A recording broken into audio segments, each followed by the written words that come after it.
Il y a une question qu'on peut se poser quand on est copywriter, c'est la question de la niche. Il y a un truc qui est fort commun chez les copywriters, c'est de se dire, il faut que je trouve ma niche et que je reste focus sur ma niche. C'est en soi pas un mauvais conseil, mais c'est pas forcément quelque chose. T'es pas marié à une niche. T'es pas. Dès que tu commences à travailler pour ce genre d'entrepreneur-là, il y a rien qui t'empêche de changer de niche et d'aller travailler pour d'autres entrepreneurs. Enfin, moi, j'ai des clients copywriters, j'ai des clients entrepreneurs. Tu vois, j'ai deux pans d'activité. Et dans mes clients entrepreneurs, j'ai des entrepreneurs dans plein de niches différentes. Bon, je travaille principalement avec des coachs, mais voilà, ça peut très bien. J'ai travaillé avec des logiciels, j'ai travaillé avec des e-commerce. Voilà, tu peux travailler avec plein de types d'entreprises différentes. Et, mais, tu vois, donc au début, tu peux vraiment, il y a vraiment une phase de début, je dirais, la première année ou les 2 premières années, tu peux vraiment aller voir à gauche et à droite. Tu peux vraiment essayer plein de domaines différents pour voir ce qui te plaît le plus. Et ensuite, une fois que tu sais ce qui te plaît le plus, ce qui est intéressant de savoir, c'est d'avoir une vision beaucoup plus. Tu vois, en fait, tu peux aller voir différentes niches, mais tu peux quand même réfléchir en termes de niche. C'est ça qui est intéressant. C'est, t'es pas marié à une niche, mais c'est quand même hyper intéressant de réfléchir sur les différentes niches qui existent. Parce que, en fait, ce que ça te permet de faire, c'est de dénicher, c'est le cas de le dire, des niches que auxquelles tu n'aurais pas forcément pensé et de développer des stratégies qui vont être beaucoup plus appropriées. Par exemple, je viens de recevoir un email dans mon adresse email spam. Voilà, ici, c'est Julie de l'Académie de Yoga. Je travaille avec Sacha. Vous avez vu le mail de Sacha. Il vous reste encore quelques créneaux. Il nous reste encore quelques créneaux. Alors, si vous voulez avoir 3, 5, 10, 15 nouveaux élèves supplémentaires, c'est maintenant. En gros, ce que c'est, je me suis abonné à cette newsletter, je me rappelle même plus, mais voilà. C'est en gros des gens qui aident les profs de yoga à trouver plus de clients. Typiquement, ça pourrait être une audience, une niche qu'un copywriter pourrait cibler. En fait, vraiment, le shift de mindset que je veux donner, c'est ne vous présentez pas comme un copywriter. Votre rôle, c'est d'augmenter le chiffre d'affaires d'un type de business, d'un entrepreneur, d'un type d'entreprise. Donc, allez chercher des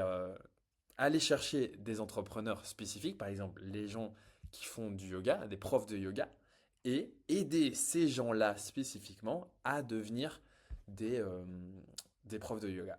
Et à avoir des élèves dans leur cours de yoga. C'est vraiment simple en fait. C'est aller chercher des niches spécifiques.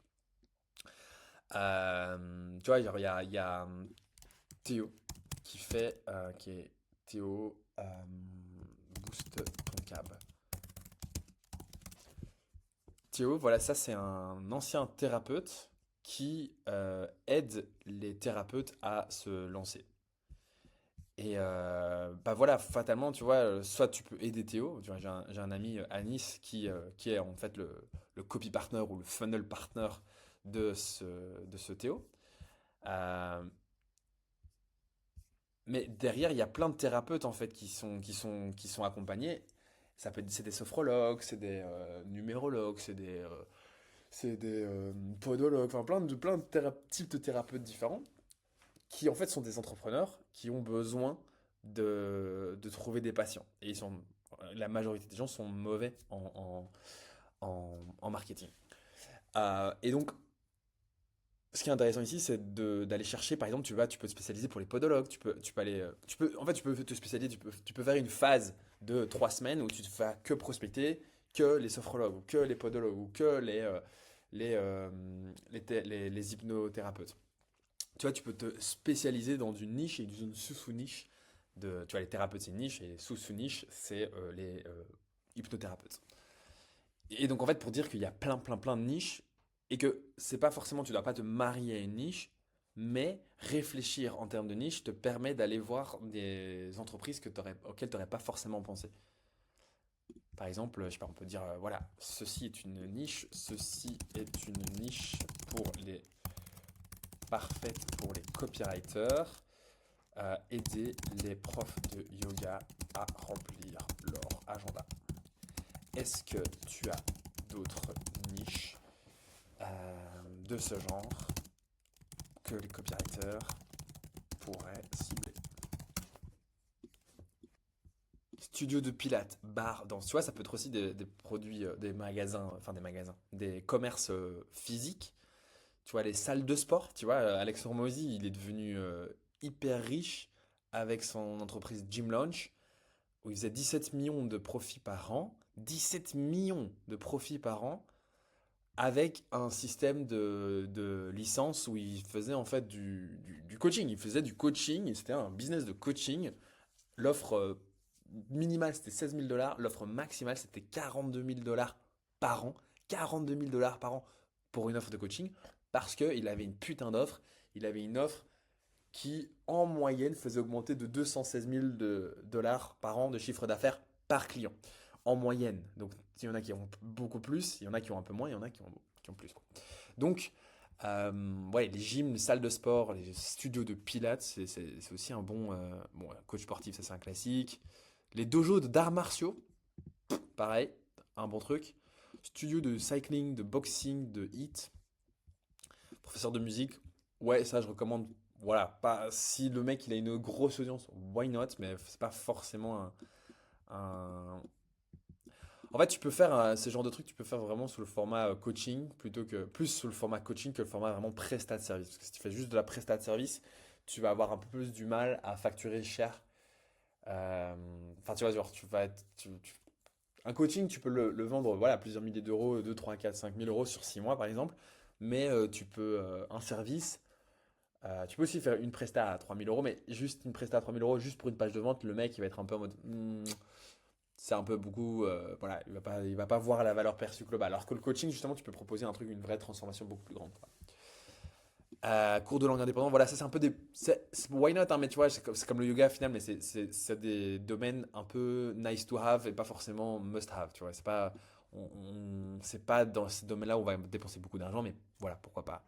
Photographe amateur, thérapeute bien-être, naturopathe, diététicien, kiné, ostéopathe, esthétique, dermo, coach de carrière, orientation, prise de parole, artisan, do it yourself, école d'échecs, jeu de go, éducateur canin, guide outdoor, aventure, théâtre, impro, oratoire. Voilà, c'est un peu des sous-niches.